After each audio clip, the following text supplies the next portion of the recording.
L'info écho avec Capital. Le chiffre du jour, 23 millions, c'est le nombre d'heures supplémentaires accumulées en 2018 par les agents de la police nationale.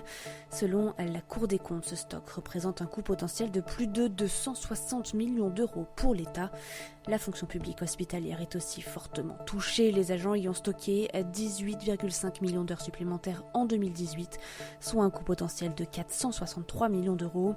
Cette accumulation a une raison simple, les agents n'ont pas toujours la possibilité de récupérer rapidement leurs heures supplémentaires sous la forme de congés ou d'une indemnité. Du coup, ils les accumulent parfois pendant plus d'un an, voire jusqu'à la retraite. Le coup de gueule du jour est poussé par la Banque de France au sujet de la rémunération des anciens plans épargne logement.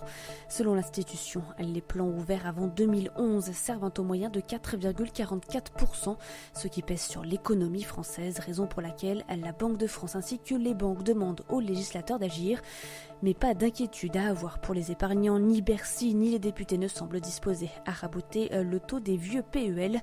Ces derniers qui servent un rendement identique jusqu'à leur fermeture et parfois jusqu'à 7,50% pour ceux ouverts entre le 1er juillet 1985 et le 15 mai 1986 ont donc 2 beaux jours devant eux.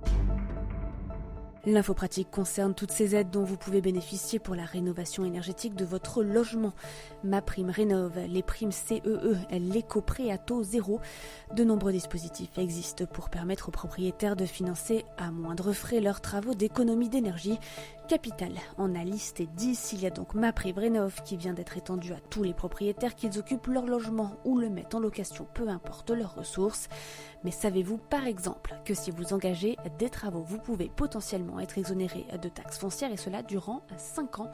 Ce coup de pouce est à la discrétion des collectivités, donc à vérifier auprès de votre commune. Découvrez d'autres aides locales et nationales sur notre site. On termine avec le nouveau confinement annoncé par Emmanuel Macron. Le chef de l'État a annoncé la mesure sur tout le territoire français mercredi 28 octobre. Ce reconfinement doit entrer en vigueur dans la nuit de jeudi à vendredi et durer jusqu'au 1er décembre à minima. Parmi les mesures phares, la fermeture des commerces non essentiels alors que les écoles, crèches, collèges ou encore lycées resteront ouverts. Le télétravail sera également généralisé et la fameuse attestation de déplacement sera de nouveau nécessaire pour justifier ces déplacements qui seront limités à un rayon de 1 km autour de son domicile pour les sorties non essentielles. Les mesures doivent être précisées ce jeudi par le Premier ministre Jean Castex. C'était l'info écho avec Capital.